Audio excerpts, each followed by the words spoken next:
สบายดีทุกคนเนาะมื้อนี้ก็มาพบกับรุ่นบางเวียงอีกแล้วเนาะทุกคนเนาะมื้อนี้รุ่นก็จะพาทุกคนมาเก็บผักกูดเนาะทุกคนผักกูดน้ำอยู่หน้าห้วยเนาะทุกคนเนาะอันนี้แหละเรามาทางผู้เลยทุกคนเราจะไปเก็บทุกคนไปเบิ่งกันเลยทุกคนถ้ามาหาน้องก็มาทางนี้เนาะทุกคนเอากระตีบมาไงเนาะทุกคนเอากระตีบถ้ามีน้องรุ่นจะหาใส่ถุงทุกคน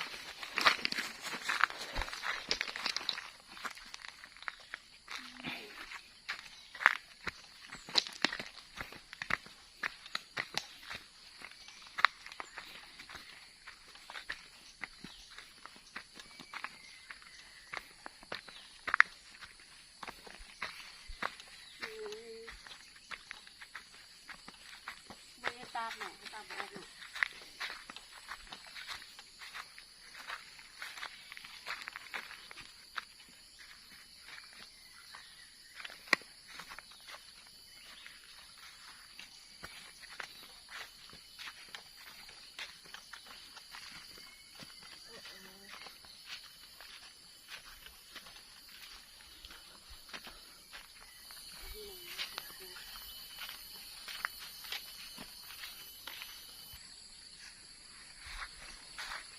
นี่ทุกคน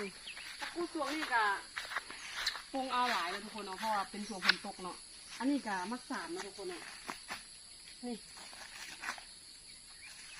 ตกหลายนะทุกคนเนาะเอาไปกินสมนะทุกคนเอาบ่เก็บกูดเดี๋ยวเรียน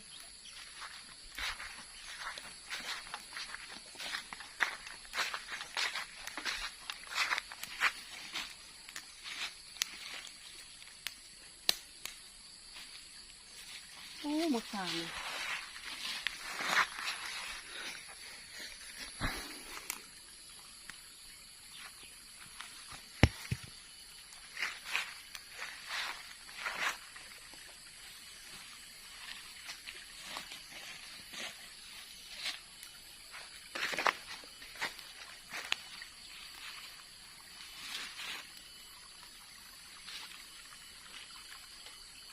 อันนี้อยู่บ้านเขาเอิญพระกุฎน้ำทุกคนนี่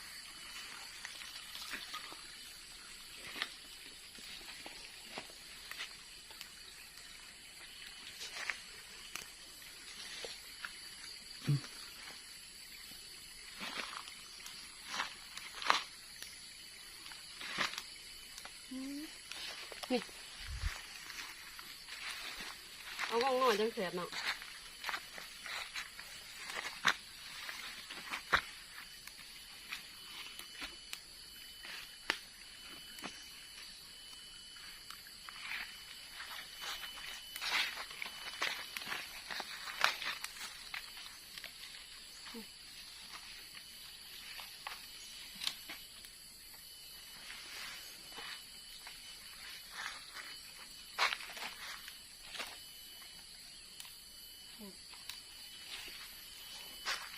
ตอนหัวไม่คักเลยเนี่ยโอ้โห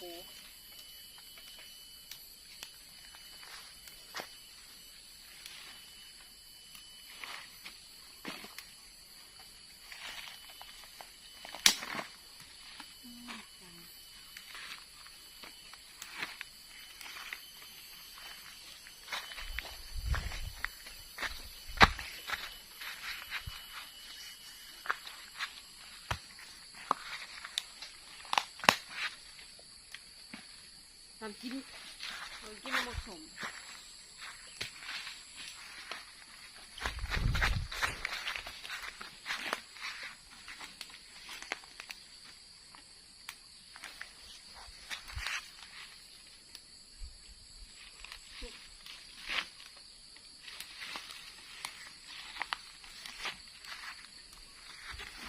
กูดี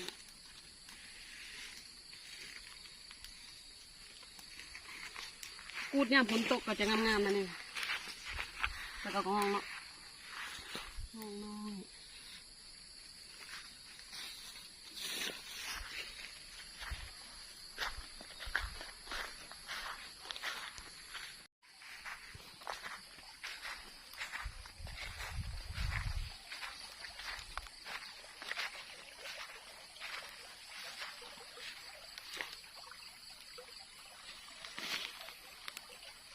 จะหมกก่อนค่ะ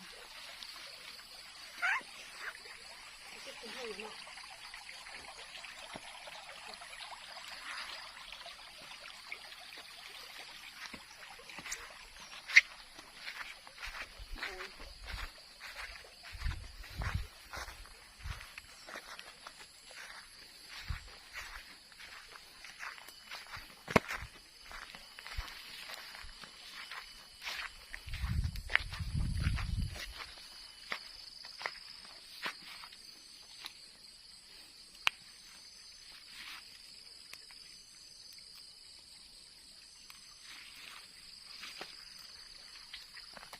เรือจะสวยถึงเลย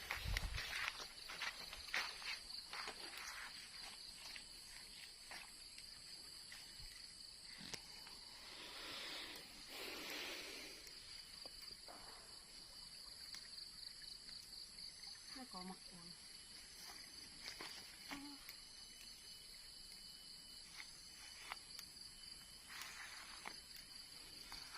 นี่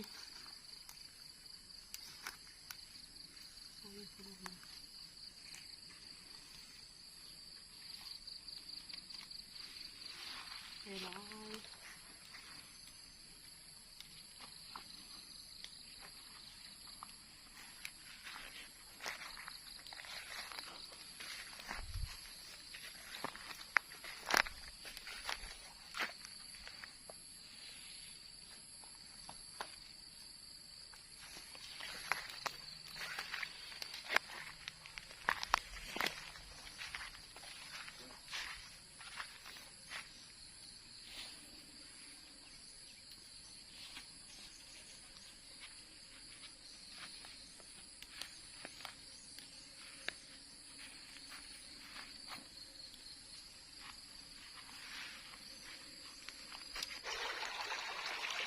ธรรมศาสตร์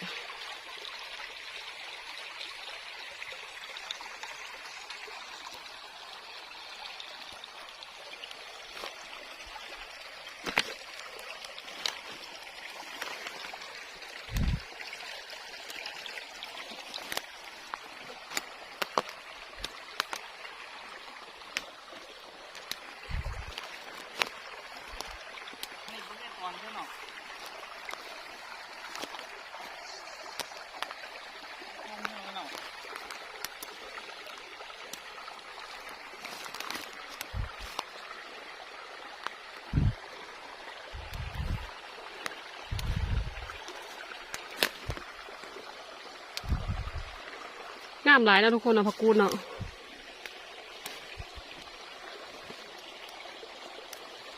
นี่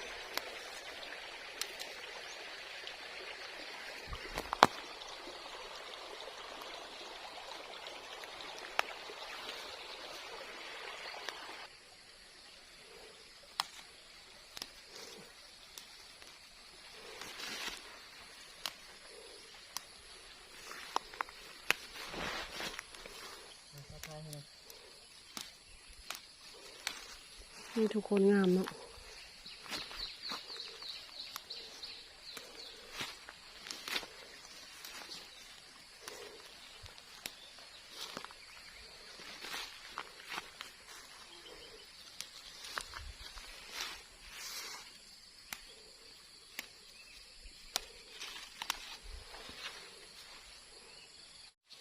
นี่ทุกคนทุกคนหลายดีนะทุกคนเนาะนี่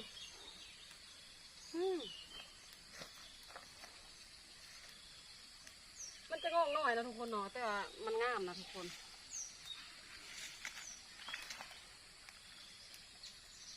งามดี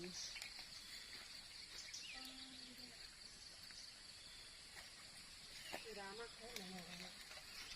ดามากงอ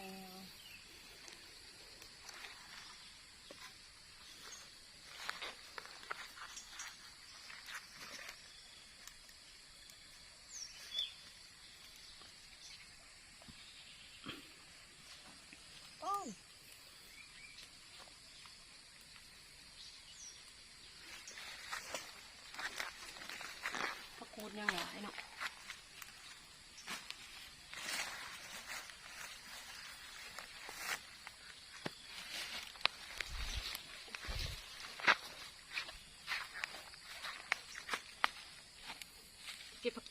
ไปฝากไปให้หมูเลยเนาะทุกคนเนาะจะไปให้จ้าจ๋าเลยเนาะฝากไปให้จ้าจ๋า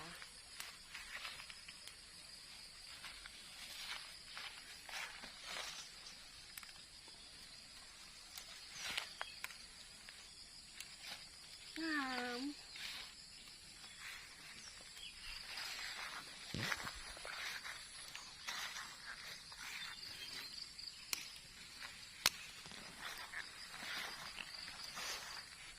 ป้าพี่โต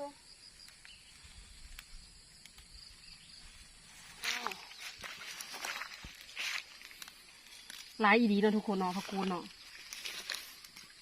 มันจะบ่อันงอกจะบ่ใหญ่เนาะแต่ว่าทุกคนแต่ว่ามันงามนะทุกคนเพราะว่าเพิ่นหากระถางนะมันเป็นปลาเนาะถางแล้วมันปรุงใหม่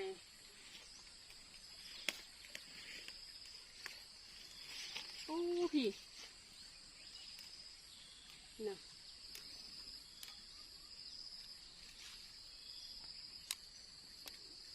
โอ้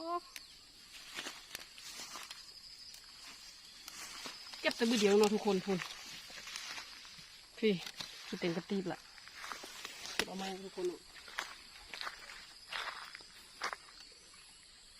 อันนี้จะพาไปเวียงจันทน์เนาะทุกคนเก็บผักกูดเอาไปเวียงจันทน์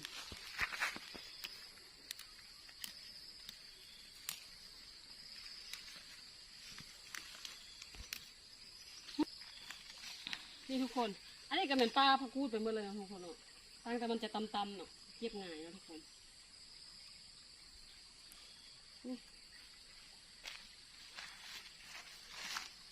เก็บเอาอีกคนอีกแล้วพอละ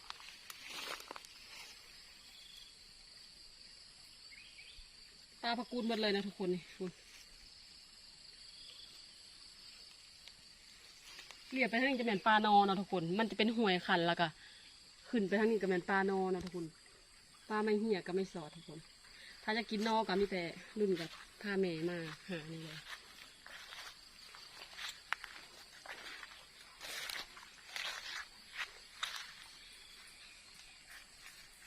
พอแล้วซ้ำนี่นะ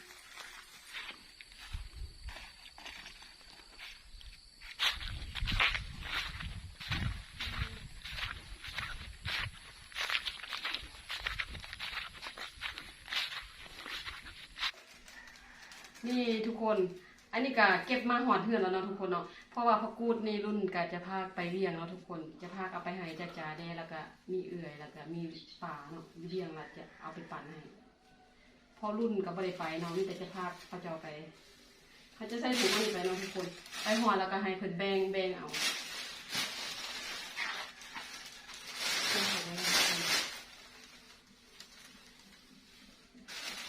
เนี่ยมาแล้วทุกคนเนาะ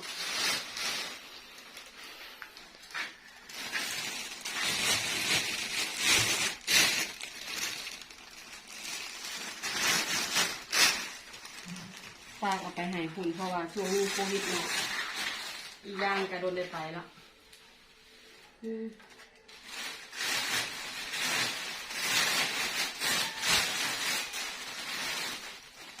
ทุกระมือนะทุกคนเนี่ย